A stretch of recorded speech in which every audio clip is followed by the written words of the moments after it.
Your support helps us bring you programs you love. Go to wyomingpbs.org, click on Support, and become a sustaining member or an annual member.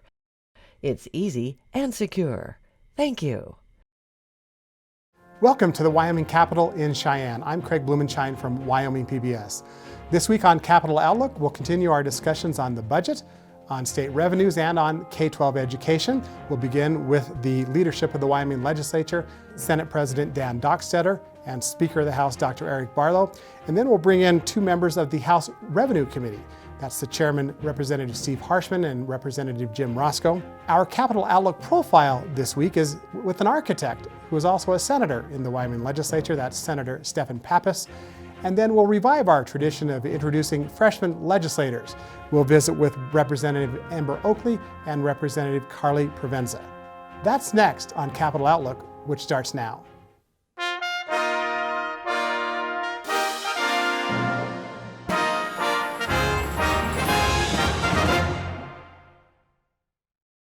This program is supported in part by a grant from the BNSF Railway Foundation, dedicated to improving the general welfare and quality of life in communities throughout the BNSF Railway service area. Proud to support Wyoming PBS. This program was funded in part by a grant from Newman's Own Foundation, working to nourish the common good by donating all profits from Newman's Own food and beverage products to charitable organizations that seek to make the world a better place. More information is available at newmansownfoundation.org. By a grant from AARP, serving the needs and providing real possibilities for the over 50 population in Wyoming. AARP Wyoming, proud to support Wyoming PBS. Programming on Wyoming PBS is brought to you in part by Wyoming Humanities. Strengthening Wyoming democracy through the humanities for 50 years. ThinkWY.org. Proud to support Wyoming PBS. And as we begin our discussion with the leadership of the Wyoming Legislature, pleased to welcome back the Speaker of the House, Dr. Eric Barlow, and Senate President Dan Dockstader. Gentlemen, welcome back to Capitol Outlook. Mr. President, I want to start with you because I followed the House budget debates more closely yesterday. I want to get your take on what happened in the Senate. The earlier reports that I'm getting is the Senate was perhaps more assertive in its budget cuts, maybe, than the House has been. What's your perspective? Well, we gathered the troops together and said, everybody remember how difficult it is. And with that, we opened up the second reading amendments, and you didn't see a lot go through. One of the senators got up and said, well, I've just watched the last 6 go down. He says, I think I'll just withdraw mine because it had an expenditure in it. And that happened 2 or 3 times because they were being voted down. There was some concern about cuts to the Department of Health, some restorations on the House side. Were there any on the Senate side that are noteworthy? They were exploring some opportunities to, we call it the rob Peter to pay Paul situation. Can we reach into what we see are some extra funds in different areas and move them over rather than cut? And it just becomes, as I got up and said, it becomes this is where you have to reach down deep and decide, are you with that area or are you with that area, where do you stand? And we actually moved some funds over to developmental disabilities. Dr. Barlow, your perspective on what happened in the House this week relative to the budget? I think the House actually took a pretty optimistic tone and tried to restore some of the cuts that they felt maybe went a little too far. Now, obviously, the governor was responding to a dire financial, revenue circumstance in July, August, September, October. And I think as we got more information, the House felt comfortable that some of those revenues probably are better. And at the same time, because of the way money gets streamed and flowed, we were going to be saving more money because of that. And so I think in the House, well, I don't think there was a lot of generosity. I'm not going to, don't take me wrong. Sure. But I think there was a willingness to step back on some of the, I guess what they called them was the worst of the worst cuts. The cuts to the DD waiver, the cuts to in-home senior services, the cuts to those type of things. But as far as a bunch of new money for things, I'd say the only big add was one for carbon capture and utilization. We added some money to to try to extend the life of our fossil fuel industry, particularly coal, and boost that. So I think there was optimism on one side and realism about revenue picture is improved. Give our viewers a perspective now of what will happen. More cuts to the University of Wyoming on the Senate side, not as many on the House side, but now you have to work all this out. What's the process that our viewers should be aware of in the next week here? We still have the third readings to go through. Once that settles down, then we'll come together with our respective committees and see where there's common ground. And that's the process from here. I would note too, the Senate also moved funds over to carbon capture because we felt like it's still a viable resource for Wyoming, and the two bodies are agreeing upon that we want to have that fully explored before we leave it. On to a different topic. Now that Governor Gordon has announced the state would be lifting its statewide mask mandate and most other public health orders, I'm very interested generally now from your reflections on the state's response to the COVID-19. President Dockstader, let's visit with you first. Generally speaking, how, in your eyes, did Wyoming do? You know, that was a difficult area to begin with. I have no criticism for those making the decisions in the beginning because we didn't know exactly what we had. We were adjusting to it as we went. And now we have the opportunity to take a closer look. We have a general bill that's out there, but we also had quite a debate last night on a task force that would be considered to go back and see how did we handle this in each area. One of the discussions was regarding do we have just those who are specific to the healthcare industry, or do we reach out and include business members of the business community, those who lived it on the front line in our rural communities? And we were adamant that we include those. And that task force at this point is moving forward because we want to understand where we succeeded, where we may have fallen short. Well, we certainly have to examine what the lessons learned, and lessons learned for the next issue. In the world that I was trained in and practiced in, veterinary medicine for 20 years, I mean, we had wouldn't call them public health, animal health emergencies quite often. I mean, we routinely have brucellosis in western Wyoming. And then there's other things that come in, foreign animal disease, zoonotic diseases. So I guess in my view, and we always, what did we learn from that one? We always have those look backs. In human medicine, i.e. in this public health arena we're in right now with COVID, we haven't had one of those for quite a while, at least a significant one that was a worldwide pandemic. We had the bird flu, we had some others. So I think there are lessons to be learned. There are lessons to be learned. Now, are there also bills on our side? We had 4 bills come up, public health officer type bills, public health type bills come up in front of committee earlier this week, and one of them advanced. And one of them advanced that would give the governor appointment authority over the state health officer. That's not the way currently it is. I think that probably the most important thing for me to understand, I think this goes to what the good president is talking about as far as the consequences to the broader community and to business, et cetera, is how do we deal with the diseased individual and those exposed to actual disease, and how do we deal with those folks that are not affected by disease, and how we limit transmission with that community. And quite honestly, one is a public health component, has a public health, and I want the public health professionals to take the lead on that, and the other is a political thing. The other is a community and a political thing, and I do think there's a role, we can adjust the role, personally, for elected officials and citizenry to be more involved in that. Last word on the topic, Mr. President. I think we go back and look at it when we first started. Everyone was, what do we have here? This is scary, this is concerning, but as we started to move through it, that same attitude kind of changed and said, why are there so many mandates related to this that we don't see in the rural communities? And it becomes a rural city issue. And I saw the different attitudes as I traveled back and forth from Cheyenne. I see it now as I travel to the small communities around the state. It's an entirely different approach to how we take care of it in the rural side and in the cities of Wyoming. I want to move to healthcare and specifically talk about Medicaid, if we could. Bills before the legislature now to allow Wyoming to participate in what's generally called Medicaid expansion, to provide more health care perhaps to lower income residents of the state.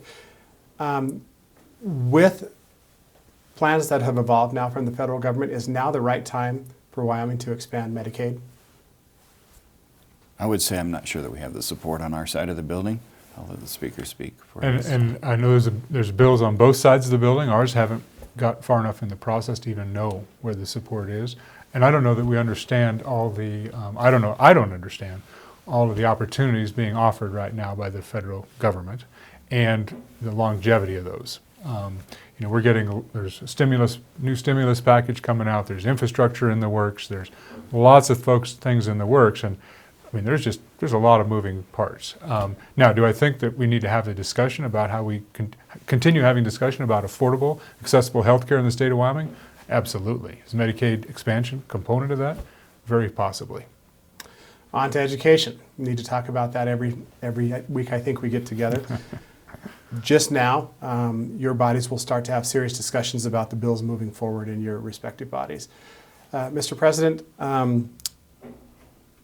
Senator Scott said this relative to education. He talked about the basket of goods, and his thought this week was everything but the kitchen sink is in the basket of goods, and we've lost our focus with education. Does this body have the time to deal with this huge issue in the next 3 weeks when you consider things like the basket of goods, how much Wyoming will spend or won't spend, et cetera? We would hope for more time. There isn't. We have to deal with it. And it is what it is. We're going to have to decide. My concern is that as we do this, as we look at reductions that have been long needed in this area, we have to make sure that our teachers, our classroom are protected, and getting a little feedback from across the state, maybe they felt a little unappreciated this week, and we don't. That's not the case at all. We appreciate them very much, but we still have a reality check when it comes to that education budget. $300 million out there in both capital construction and in school foundation, it still has to be addressed, and we have a short time to address it. In the short time, relative to the short time, the governor asked in his State of the State speech, he said that he wanted our stakeholders and communities to be involved in establishing a plan and a vision. But again, we have a time crunch to make important decisions. Mr. Speaker. So the process continues, right? We had a recalibration committee through the interim. It didn't take up the basket of goods. Now, I'm not saying that's right or wrong. I don't know that there's a bill in the Senate or in the House that actually addresses the basket of goods. So let's go back to the playing field, if you will. If you want to change the markers on the playing field, someone's got to bring those proposals. So I don't know if the basket of goods is on the table. What's on the table right now, I think, is mostly just the funding of how education, the funding, and then subsequently delivery. We give local control, right? We send out blocks of money to 48 school districts, and we rely on local elected officials to oversee the proper provision of education in those communities, including providing the basket of goods. Now, I don't know if you can supply all the basket of goods in reading, arithmetic, and writing. I don't know. Maybe you can. Maybe you can get it all in those three things. But so if we have these conversations, we're going to have the holistic look. Bring those bills. And I'm not saying, I mean, I'm just as responsible for that as anybody else. I don't think we're there. Right now, we're just focusing on our revenue stream. And we know that education has, probably the most constricted revenue streams in the state of Wyoming, property tax and, state lands, the two primary sources of revenues. Doesn't have any sales tax, doesn't have all those other things. So, and it's most dependent, with those two revenue streams, it's most dependent on minerals, our most volatile revenue stream. So in the House, I think there's more willingness to say, we've got to look at our revenue streams for education too, because it's an ongoing part of our state and what our citizenry is interested in. So how do we have those discussions? And many more discussions to come. I wish we had more time today, but we're going to move on to our next segment. But we are going to focus on revenue with the chairman of the House Revenue Committee, that's Representative Steve Harshman, and also independent Representative Jim Roscoe. That's next. Stay with us.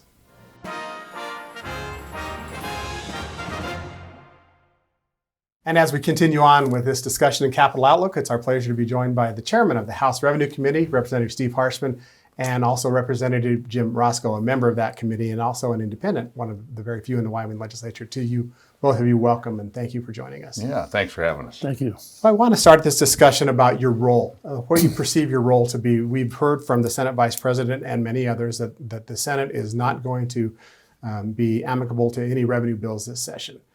How does that influence what you do in the House Revenue Committee? Mr. Chairman, I'll let you start. Yeah, I think, it's a good question. I think part of it's an education piece, really, and I think, and that's what going through the body. I think the House obviously is different. We're up for election every 2 years. We want to do what is possible, but we also want to keep educating members. So our committee has to pass some bills out, even though we know they're not going to be passed in the House, but it's that process. Because really there's three types of taxes, right? You've got property taxes, you got sales taxes, and you have income taxes. We don't do income taxes, and we have, I think, the fifth lowest property tax in the United States, and I think the second lowest sales tax in the United States. And we've been blessed because of minerals. And so that's the third. That severance tax is really kind of almost an income tax on mineral producers. And that's really where we're at. It's about coal. All these issues we're talking about, it's coal. And, oil's, we know in Wyoming, oil's gone up and down. I'm a kid from Midwest Wyoming. I know about oil's up and downs, but I think the drop in coal has been over 50% just in the last 6 years or so. And, it's over $400 million a year to our state budget and then local economies and all the jobs. So that's really our big issue. How do you replace the tons of coal? Representative Roscoe, what are your thoughts on your role as a member of this committee that passes bills through committee perhaps, but on deaf ears, at least in the Senate for sure this session and even the House at times? Well, it is a little frustrating. I think the world markets and national markets are telling us that we need to adjust our economy a bit, and so I don't know where it'll end up. I think we're all feeling each other out at the moment, and I think leadership's doing a great job of sort of bringing us together. And I'm not sure what we're going to do about education if we're going to. Let's go there right now, because I think that's, at least in my eyes, perhaps the biggest need for a serious revenue discussion. Do you agree with that? Well, and I think, so talking about minerals, we're like every other state. We fund schools with property taxes. And, South Dakota has twice the rate of property taxes we do. So we're blessed in Wyoming because half of our property taxes are paid on minerals. And that's at 100% valuation. Our homes are only 9.5%. And we have the fewest mills in modern state history because we don't bond for school construction. I think the average statewide is 68 mills. So we're paying the lowest property taxes rate in modern history. And so then you have schools that are funded, then just minerals pay most of the property tax. And then we throw federal mineral royalties into that mix to also a significant funding of schools. So of all the government services, we have studies from our LSO staff here. You think of corrections or health or the university or community colleges or highway departments, the most mineral dependent government services, K-12 education. And so we ride these waves.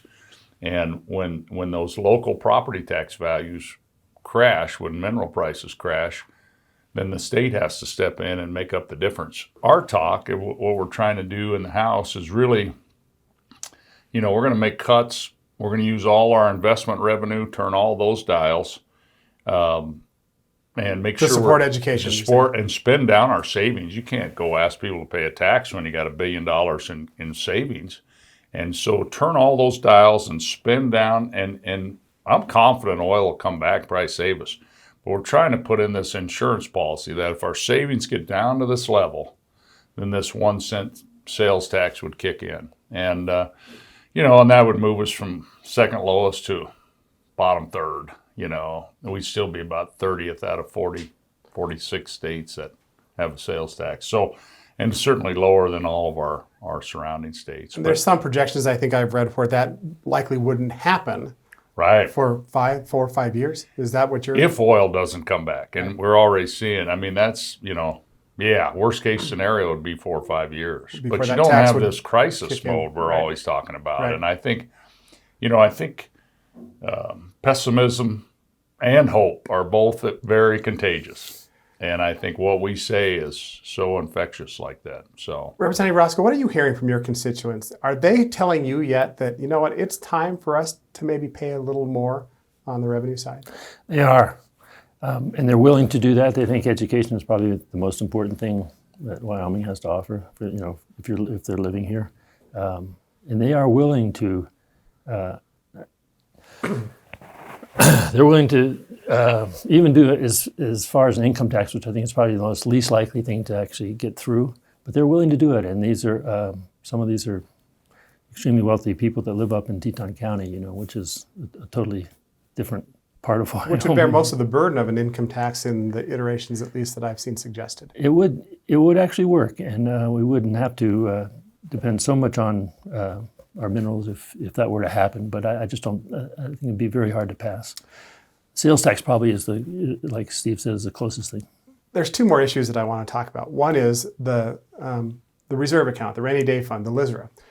I think our viewers are going to be surprised to learn that you know what? There's going to be $200 to $400 million that's going to go into that account this year. And I'd like you to explain that, Mr. Chairman, because that might surprise folks. Well, and so, how did that get set up? It was really during the energy boom, 2005. We had these excess coal revenues and really started this fund. And then we put part of our permanent mineral trust, our investment return off the trust fund, refuels it. And I think that's a moral question to talk about. Those are really intended for today's people, and we take someone and put it in a savings account for tomorrow's people. And so these are all issues to talk about, but that's how it's going to grow. I mean, when this fiscal year ends July 1st, the last 2 years we've had good investment returns, obviously, and we think that thing is going to fill up and fully tip into it, probably a couple $100 million, 180 to 200 million. And so we've got all these phase 3 cuts out there, the elderly and the disabled and all these things. So most of our budget goes to the Department of Health for the most needy folks in our state. And so I don't think we're leaving town with those cuts in place and going to grow your savings. That's not what I raised my right hand for, right? So I think in the end, we'll fix that, or we probably won't even have a budget, and then the governor can fix it when we leave. And so, but one way or the other, we're going to fix that. Is that your shared perspective, Representative? I think so. I think to some degree, we're kicking the can down the road. I would like to see us come up with a structure that would provide for education in the future. I just think it's really hard to pass. I want to turn the page to local tax questions. It seems to me there's maybe not a shift, but maybe more of an emphasis to, you know what, these tax questions need to be handled locally. If a municipality wants to tax themselves more, let's let them tax themselves more. You're considering excise tax bills that are kind of along those lines.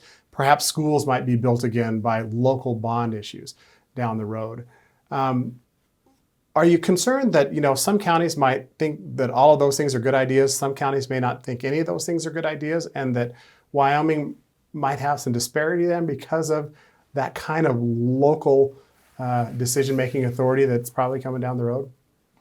Yeah, I think that's part of that. We always complain the federal government has their boot on us, we say, and let us make some of these decisions. And I think we tend to do the same thing with locals. And I think, there's guardrails on that. So if one county raises a rate, it's not going to be double the next county. I don't think anybody's, but I think they're particularly as, we took the tax off food. We started funding locals out of the general fund to make up for it.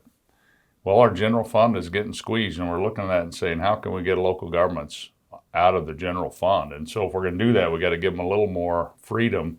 They have services to provide, right? We all enjoy all those local services we have, from our hospitals to your city park or whatever it might be. Road, sewers, all those things. Exactly. Sure. So I think part of that, and every little town and big town, small town in Wyoming and counties, you're unique. They're not all the same. And so I think giving locals some of that ability, I think, is a good thing. You agree with that? Yeah, I think that's a really good point. That counties vary tremendously, and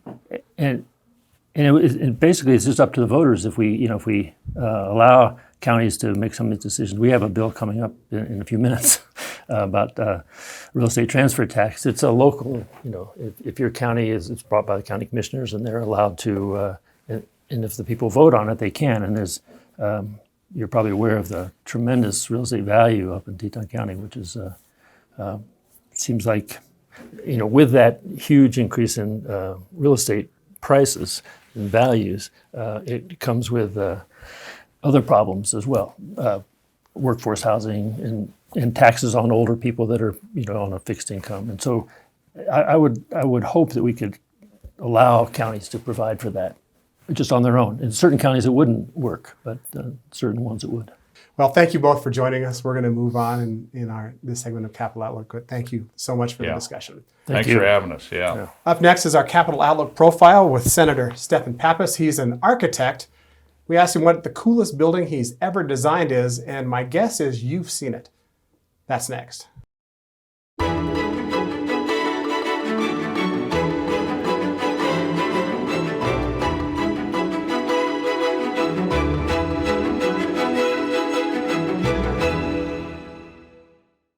And as we continue with this week's Capital Outlook, it's our pleasure to be joined in this Capital Outlook profile with Senator Stephan Pappas. Senator, welcome back to Capital Outlook. Well, thank you, Craig. I appreciate it. You've been serving in the legislature. You're in the middle of your second term in the Wyoming Senate. Tell me, Senator, what caused you to want to run after you, quote unquote, entered retirement, I guess, from the at least from the National Guard, the Air Force National Guard? Well, frankly, I didn't really have a burning issue, something that I wanted to change in the state. So many legislators sometimes have that particular thing that drives them to run for office. I actually started my quasi-government career very young in life. When I was in school at the Arizona State University, I became the president of the school, the College of Architecture at the university, and by virtue of being a president of my college, I also sat on the first council of the university. So I was one of the senators on the first council from my college, and so I kind of enjoyed learning and working as a representative of a body of people. And then after I left that position, I joined many organizations after I got back to Wyoming, after I got my degree and got back to Wyoming. And I tended to get involved in leadership in all of the organizations, whether it be the Air Force Association, whatever. There was a multitude of organizations that I belonged to over time, and the chamber, all of these, I sought out positions where I could affect change in the body.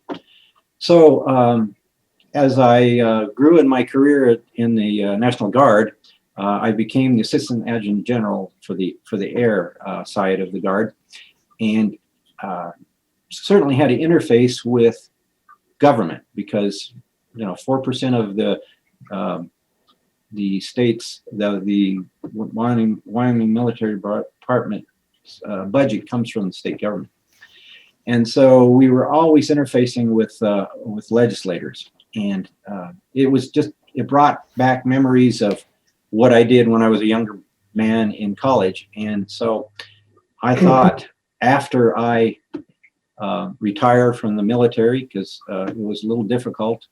We have had military people, Guard people in the legislature, but they tend to be lower ranked than I was, and so it was a little difficult to be a high-ranked official and then run for political office. So after I retired, I decided that it was something that I always had a passion for, giving back to the community, trying to help others of a bigger body outside of just my world.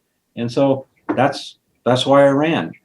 Had no burning issue, just wanted to give back to the state, give back to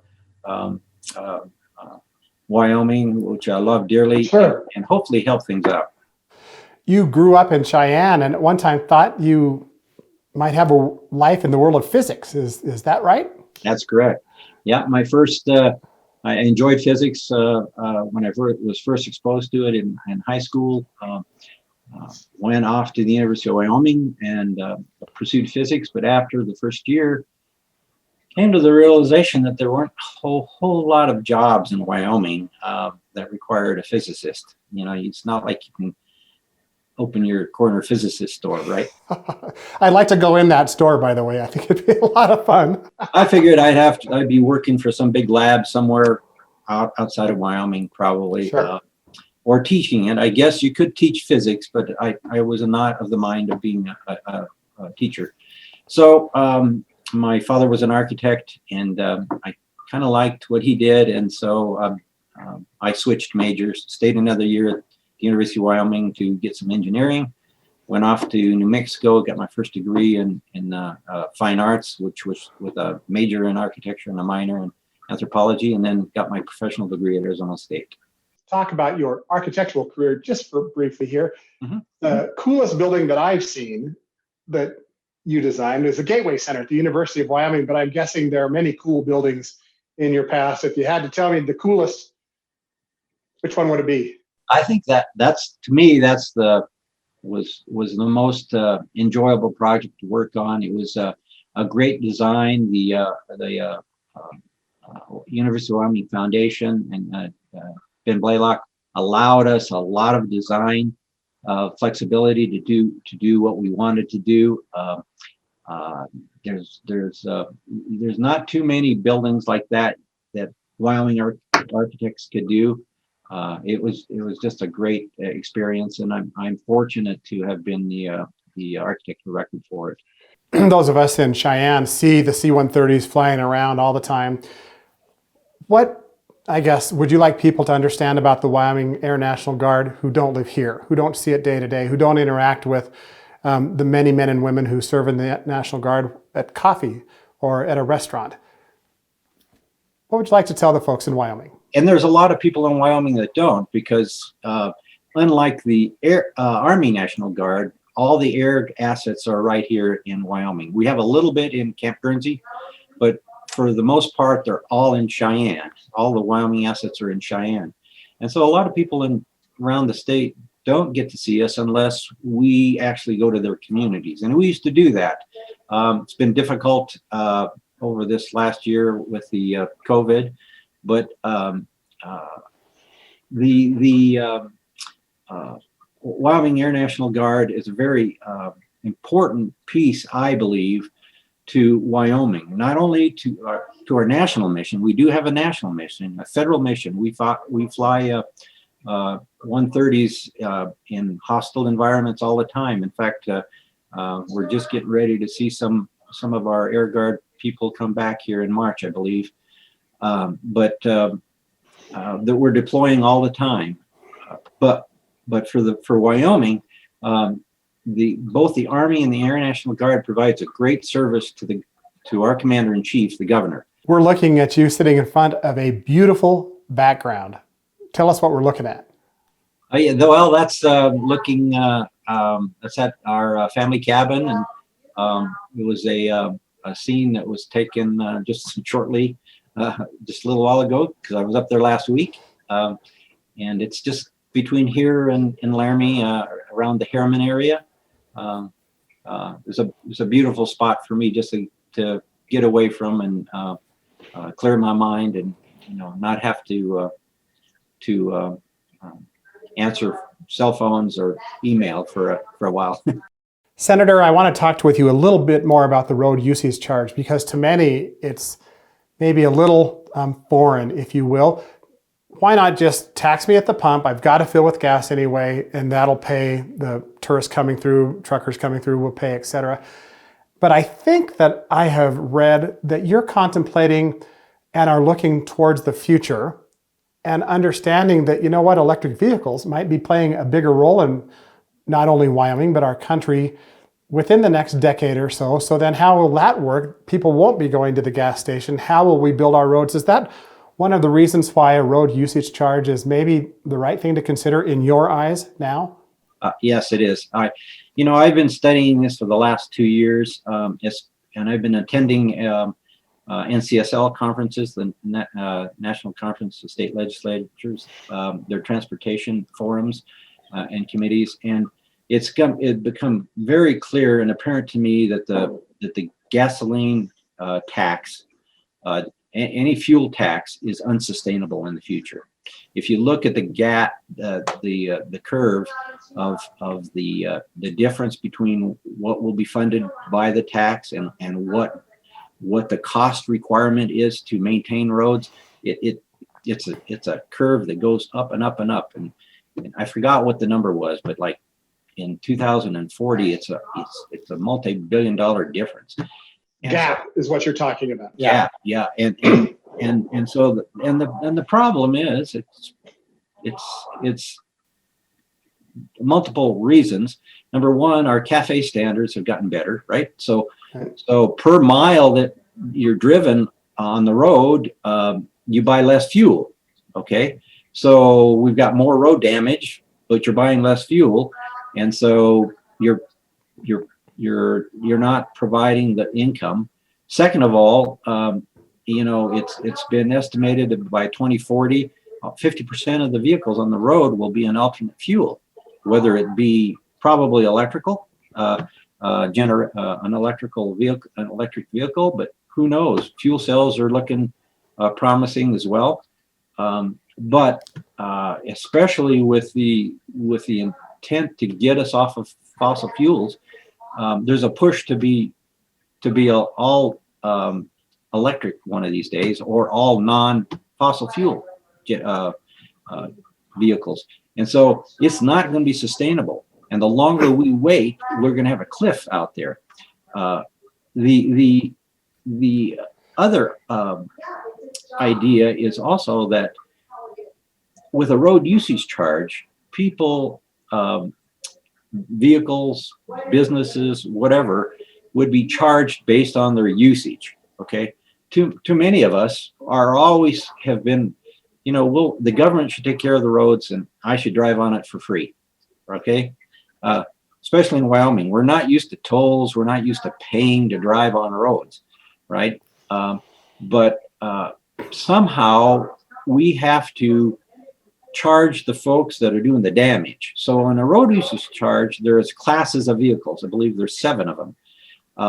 And some of them don't pay hardly any, like a motorcycle, doesn't do any damage. But an 18-wheeler, is in a higher class, and it does the most damage. So they would pay a higher proportion than you or I. The problem with it, and I think why it's going to be an issue passing, is how do we determine how many miles you're going to drive on what roads? A farmer may say, I drive all my truck all the time on my own private land. On a dirt road. On a dirt road. It. And maybe I drive 2 miles on a state road to get to the other field. But all the other time I'm on property. How do we do it? Now, there's a way to do that with technology. Sure. We can geofence all the public roads, but people have an issue with Big Brother knowing where they're driving. Sure. So that's there are a couple of states that are. Utah is doing it. Oregon's got a pilot program, and there's different ways to do it. You can buy certificates that say you can drive 10,000 miles, but then you've got to have an affidavit that says that how many of those were in state, how many, because if you drive a lot of them out of state, you don't want to pay Wyoming taxes, right? So that's the biggest issue. Is trying to define who the users are and whether they've driven on our road. Sure. How we collect the data. You are currently a member of and have been past president of the Young Man's Literary Club in Cheyenne. And it's something you've told me you very much enjoy. What is it, and what is your role in the group? Well, yes, I've been a member since, I think it's 1999 or 98 or somewhere in there. It's a refreshing club to me. It's called the Young Men's Literary Club. There's not too many of us that are too young, although we're trying to bring in younger and younger members these days. It's a great organization. We do meet weekly, and for 45 minutes, we debate topics. Whatever topic we want is brought up on the club. We have active and lively debate on anything from politics to world of events to sports to religion to whatever. It's a free for all, and Civil though, I'll bet. oh yes, it's very civil. On occasion, we get passionate about our beliefs, but it's always civil. After we have our open debate, then a paper is called for. Every member has to give a paper, and it's on a topic that the program committee has selected for you. So you don't have a choice. You research the topic and give the paper. And can you share with us what you have written about, what you have been assigned a paper on? Yeah, I've been assigned numerous papers over the years. I've written a paper about the fire up in the northeast corner of the state in 1910. I've written about proliferation of conventional weapons. I've written on the Wyoming budget process. I've written on this last year. I wrote on the on Cyprus and its the division between the Turks and the Greeks on Cyprus, because last January I visited there, and so in your heritage. Yeah, I actually did that. I did 2 papers last year, and that one was a voluntary paper, so I was able to pick the subject. And there's it's just a numerous. The topics are just amazing. The program committee does a great job. So the paper's given orally for 20 minutes, and then there's debate on that. Well, Senator Pappas, it's been a pleasure. This is obviously a difficult session that has now started with the Wyoming legislature, and we look forward to visiting with you again. I thank you so much for taking the time to visit with us on this Capital Outlook profile. Well, thank you for asking me. It was my pleasure.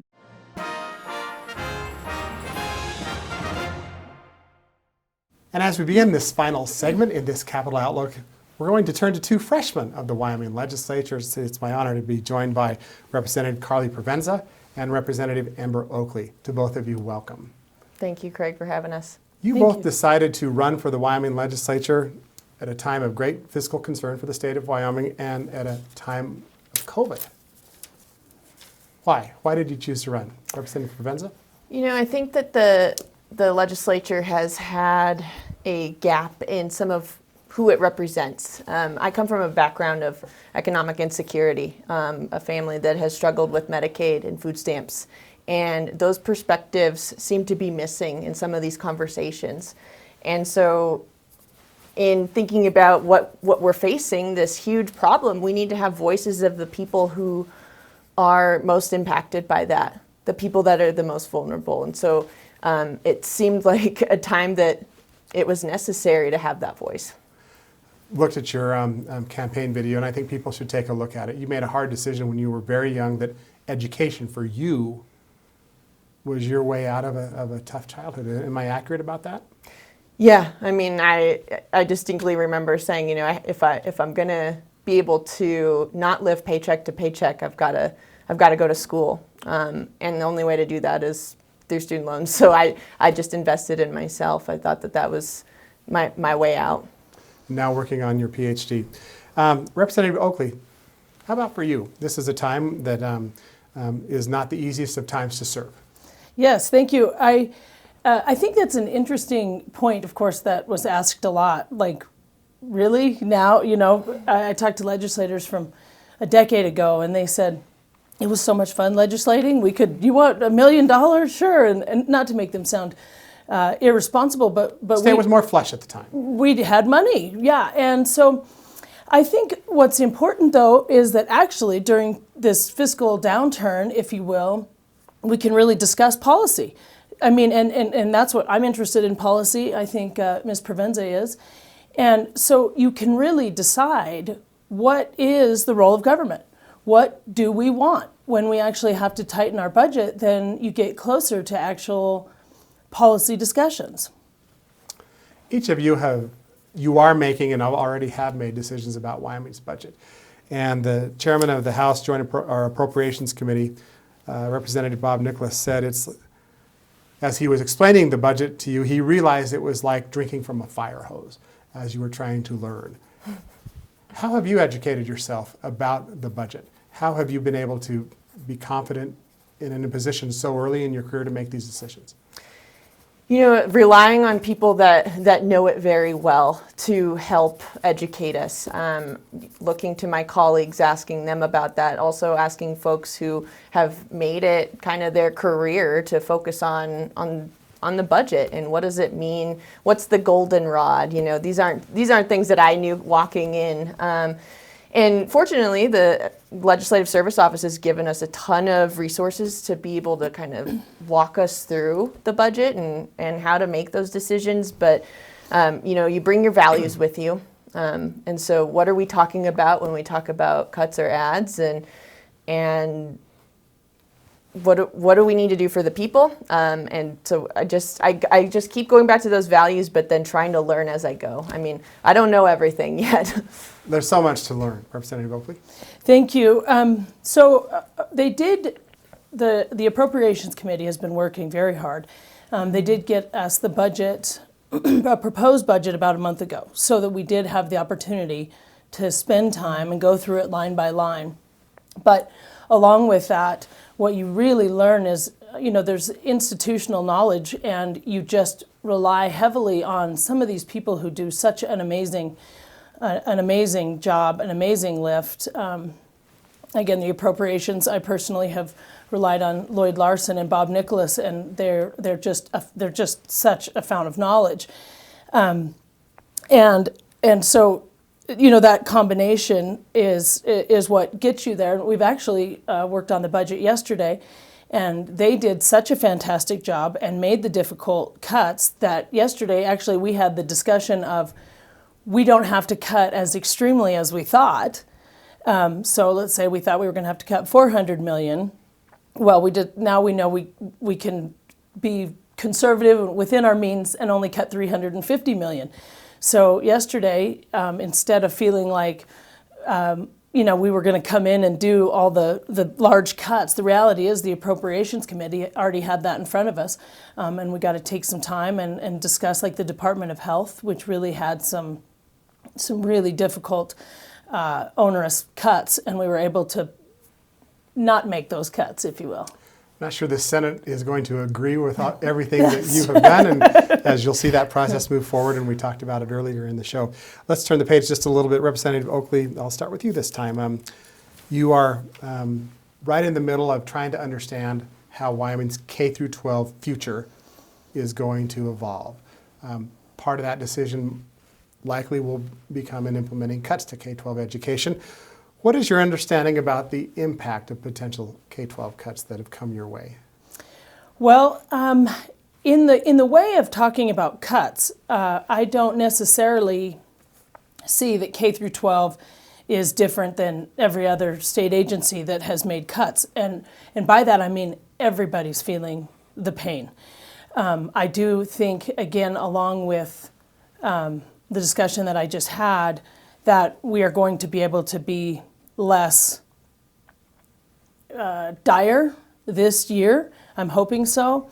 And I'll tell you, I know it's controversial, heaven forbid, but there's a proposal in front of the House that is actually what I would say more of a true balance, in that it addresses three separate things. And it has cuts, because it's basically the policy being, that's what Wyoming people are wanting, some cuts, not just to have a tax increase. So it starts with some cuts. It also has that if the LISRA, if our rainy day fund drops below a certain amount, then a 1 cent a penny sales tax would go in and to continue to fund the LISRA, and it has a mineral severance tax included. And if we can implement this, if the bodies want, there is at least a solution that could look at long-term stability for education. And so those discussions are happening, and I think they're so important. Representative Pervenza, what are your thoughts on K-12? K through 12 education is not going to continue to survive in the way that it has. We need to figure out a different revenue stream. We've got to find ways to raise money. We have to fund education. It's in our Constitution. The people of Wyoming value it tremendously. I think if we continue on this path of talking about how to cut education, we're looking at lawsuits. I know in my community there's been conversations about if the cuts come in the magnitude that we've been talking about, we're looking at losing 60 to 100 people just in my school district alone. And education is a big jobs provider in this state. There are a lot of people that work for education. So we're talking about not just our investment in the young people in our state and making sure that they can thrive with a quality education. We're also talking about the people that work there. So I'm invested in trying to raise revenues. I want to see us diversify our tax structure and ensure that we can fund education. We don't have to go to a lawsuit to do that, and we continue with the quality education that we have now. I want to ask each of you this question. Being new to the Wyoming legislature, maybe, but maybe everyone should ask themselves this question. If Wyoming didn't have the fiscal challenges that it does, if it didn't have the budget crisis in K-12 that we're in, all those aside, my top priority would be, who wants to go first? I'll go first. To some extent, I'll admit that I'm probably not going to be answering the question directly because you're an attorney. I guess that's okay. Is that what I should take from this? If the premise is, we have unlimited funding, if you will, well, one of the main challenges about government, of course, is that that's not the case. So to answer the question, my top priority, something that I would like to work on, that I think is a real goal, is finding a way to have a healthy, sustainable Wyoming state government. I think that's really the challenge. And of course, we've been extractive industry mineral dependent. We've had the wealthy uncle paying the bills. And we are currently looking at that very well may not continue, certainly not to the levels that we've enjoyed before. So with that, my top priority and my wish list would be that we can find a way, again, to have a healthy, sustainable Wyoming. Representative Pervenza? Yeah, in a perfect world, I would fix our healthcare system. People throughout my campaign and before have talked to me about how they can't afford their healthcare. We've heard discussions all week regarding Medicaid expansion. I'd like to see how we could not just bring Medicaid expansion to the table and ensure that lower income folks can have access to healthcare, but just making it more affordable for everybody, taking care of our public hospitals. And I also think that if we had this, magic special bullet for our budget, I would like to work on jobs in Wyoming. How do we create jobs in industries so that while we're moving away from the fossil fuel industry, that people can continue to have good paying jobs? And how do we take care of folks that are, maybe they're working in jobs they aren't getting paid enough in? We need to make sure that we can do that. The last question, and we have just about a minute or so here, but it's a hard one. Representative Zwanitzer yesterday on the floor essentially said in the midst of the budget debates, he goes, I've taken a look at our demographics, and there will be no young people in Wyoming 15, 20 years from now. Did you catch that? And did it scare you? Yeah, that's horrifying. I'm a young person in Wyoming, and it's not that easy to find work here and raise a family. And I don't want that to be the reality because we have so much to offer in this state. And I love Wyoming. I love our great open spaces, and I want to share it with everybody. We need to find a way to keep young people here so that they can contribute to our state and so that we can contribute to them. I think what Dan Twanitzer said yesterday was spot on, and I hope we can steer clear of that. Final word, Representative Oakley. Thank you. Yes, it is certainly concerning. I think one of the things that really needs to be understood is that we have a tax structure that is unsustainable. So we talk about having young people come and stay and start businesses here, but as it is, the reality is if somebody starts a business in Wyoming, we don't have corporate income tax, we don't have state income tax, we don't have a way in which they pay into government. So that's why it's unsustainable. So if somebody moves here and they have 2 young children and they're not paying in, it's actually they're a drain on the state. So we really do need to look at the economics so that we can make this a place, again, that we can all thrive in. To both of you, it's a pleasure to visit with you in person. Glad the legislature is here in person in Cheyenne. Thank you so much for joining us on Capital Outlook. Thank you for having us. Thank you, Craig. That's a wrap for this week's Capital Outlook. We'll continue the tradition of introducing freshmen next week, and we'll certainly turn our attention probably more to education and budget issues again as well. Thanks for joining us.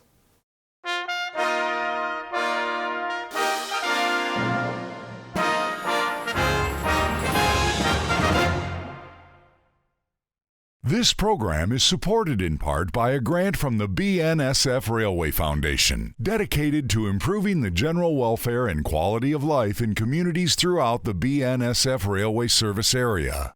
Proud to support Wyoming PBS. This program was funded in part by a grant from Newman's Own Foundation, working to nourish the common good by donating all profits from Newman's Own food and beverage products to charitable organizations that seek to make the world a better place. More information is available at newmansownfoundation.org. By a grant from AARP, serving the needs and providing real possibilities for the over 50 population in Wyoming. AARP Wyoming, proud to support Wyoming PBS. Programming on Wyoming PBS is brought to you in part by Wyoming Humanities. Strengthening Wyoming democracy through the humanities for 50 years. ThinkWY.org. Proud to support Wyoming PBS.